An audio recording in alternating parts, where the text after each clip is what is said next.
Hey guys, welcome to another review video. Today's review is of the Shoei RF-1200, and I have a lot of good things to say about it.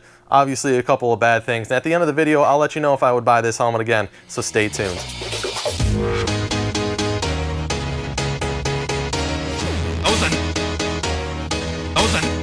Nice pants. Nice pants. Nice pants. Those are nice pants. So the first thing that I want to talk about is how comfortable this helmet is. When it's on your head, it just feels right. There's no pressure points, there's no tight spots, there's no loose spots. It just feels like it belongs there. The pads just feel super high quality, super comfortable, and side note, they are 3D Max Dry. So a big contributing factor on what makes this helmet so comfortable is how light it is. It's 3.5 pounds, which comes in at under 1,600 grams. So Shoei did something pretty cool with the RF-1200, and you'll see it right here on the side. There's a little bit of an upsweep. And there's three primary reasons why that's there. The first is to cut weight.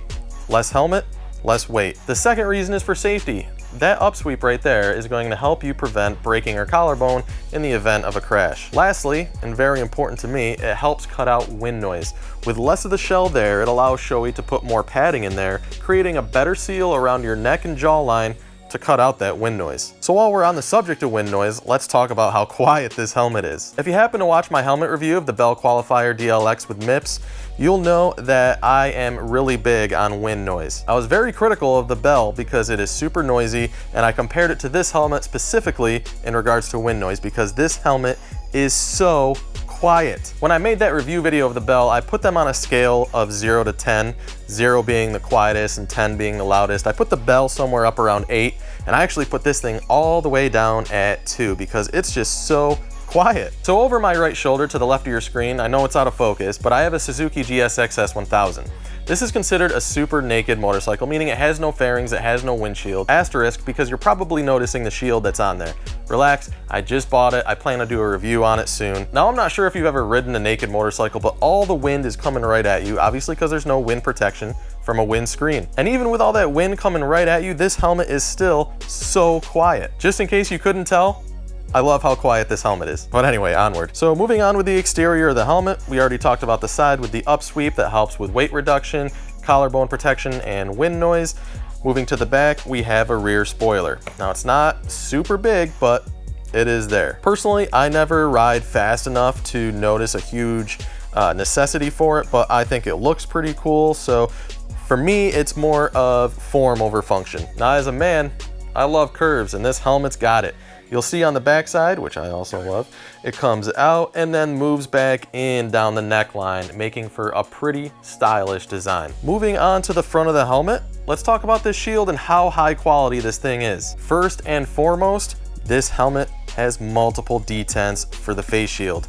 I'll once again reference the Bell Qualifier DLX helmet review that I did. One of my biggest gripes was that helmet basically had two detents. One was like a quarter of the way open and then all the way open. So there was no option of just a little bit of air. It's either a whole lot of air or just completely open.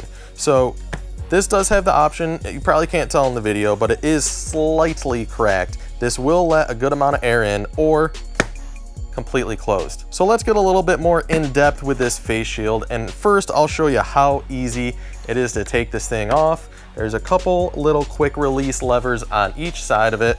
You just press them and it comes right off. So I'm not sure if the camera can see it, but there's a rubber gasket that goes all the way around the face shield, and that really pairs well with the spring-loaded side plates that essentially suck the shield in when it's fully closed. And what that's gonna do is A, again, help out on that wind noise, and B, create a really tight seal to keep out any inclement weather when you're riding in wet conditions. And I know that the camera's not gonna be able to see it, but just holding this shield in your hands, you can feel how sturdy this thing is. This is a very well-made shield and you can really feel it. So I also did an unboxing video of this helmet to just give you a sneak peek of what Shoei includes, and I was actually very impressed with what Shoei includes in the box with this RF-1200. First, huge benefit, they included the pin lock insert that goes on the inside of your face shield that basically eliminates any fogging. So Shoei, thank you, that saves me 30 or 40 extra bucks. So in addition to this breath guard that they also included in the helmet, which is pretty standard to be honest with you, they also included the chin guard below. So that's another thing that helps cut out on that wind noise. Let's go ahead and snap the shield back on, show you how quick and easy it is. One snap, and one snap. Easy. So let's talk about airflow, and depending on what time of year it is, it's either a really good thing or a bad thing. So there's a lot of vents. There's one down here on the chin, there's one up here on the brow, and then there's a couple of chimney vents, and of course, you've got the exhaust vent right below the rear spoiler. And airflow is incredible with this thing. Now, like I said, it all depends on where you live, what time of year it is, that makes the airflow a good or a bad thing. Personally, I live in New York, so when it dips below 45 or so, even with all the vents closed, there's still a decent amount of air that comes through and really chills the face. But in the summertime, open all the vents up and it becomes like a wind tunnel, and surprisingly, still stays quiet. Now, it's not a huge deal, but it is worth mentioning that you can get this helmet in a lot of graphic options. Of course, you're gonna pay a little bit more, somewhere around $100 or so, but figured it was worth mentioning. And another quick mention before I get into the safety of this helmet, I'm not gonna take everything out to show you, but believe me when I say there's cutouts for speakers for your Bluetooth, whether it be a Sena or a Cardo pack, so you don't have to worry about the speakers protruding on your ear. There's specific cutouts for them. So let's dive into safety. This helmet is Snell rated. Now, every helmet that's sold in America has to be DOT certified. So there's a few tests that each helmet has to pass in order to earn that DOT certification.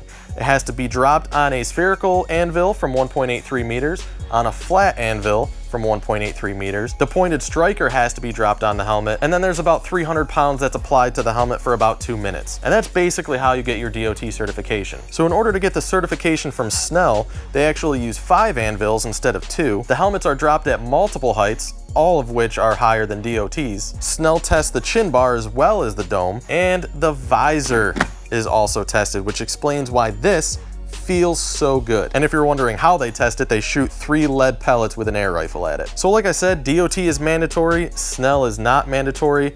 However, with that being said, if you do track days, I know a lot of tracks that actually have a Snell requirement. So the last safety feature that I want to talk about is the EQRS, and that stands for Emergency Quick Release System. And what that is are 2 little red tabs that live on the pads here.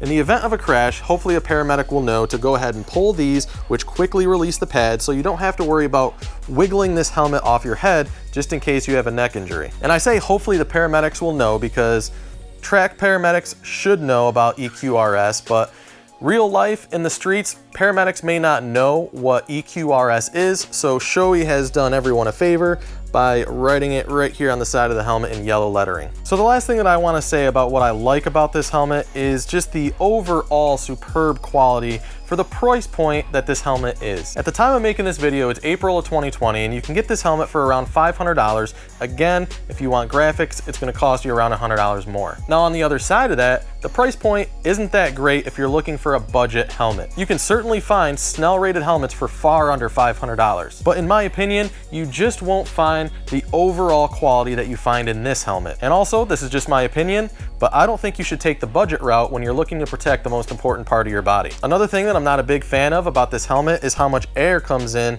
when all the vents are closed. So we already talked about it. Again, it's gonna depend on where you live and what time of year it is. Here in New York, when it dips below 45, even with the vents closed, a good amount of air comes in and it makes my face cold. I know, first world problems. So another thing that's a little bit annoying about this helmet is when the shield is completely up and you're going at highway speeds and you turn your head just about 90 degrees, there's a slight whistle inside the helmet. Now it's nothing crazy, but it is noticeable, but in my opinion, I don't usually have the shield open when I'm doing highway speeds anyway. So the last thing I want to talk about is the design of this helmet, and I love the way this thing looks, but it kind of complicates the capability of putting things on it, like a comm system or a GoPro. Now I usually ride with a GoPro mainly for my own safety, and my preferred spot is right on the chin, but because of the design of this helmet, it's basically impossible to put a GoPro mount on the chin bar of this helmet. So what I had to do is I went ahead and bought an arm that kind of curves around. So I put the mount on basically the front quarter of the helmet instead of the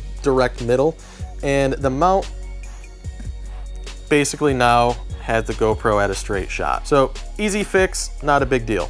So circling over to the Sena, if you've never used a Sena before, Sena utilizes a clamp to mount their communication. So it doesn't stick to the helmet, it basically clamps in between the shell. And it's a real pain in the ass trying to get this thing in between the shell. It took me a while to do because it's just so tight. I had to wiggle it centimeter by centimeter, but eventually I finally got it in there. So no harm, no foul, I guess. And that's gonna wrap up my review of the Shoei RF-1200, but before we go, I wanna answer the question, would I buy this helmet again? Ridden for the miles that I have, owning it, knowing what I know, and without question, without hesitation, the answer is yes. 100 times yes. I can't recommend this helmet enough. So if this video helped you out in any way, please go ahead and hit that like button. If you're new to the channel and haven't already, go ahead and subscribe for more motorcycle related content. As always, I want to thank you so much for watching. I, of course, am John.com, and I'll see you in the next video.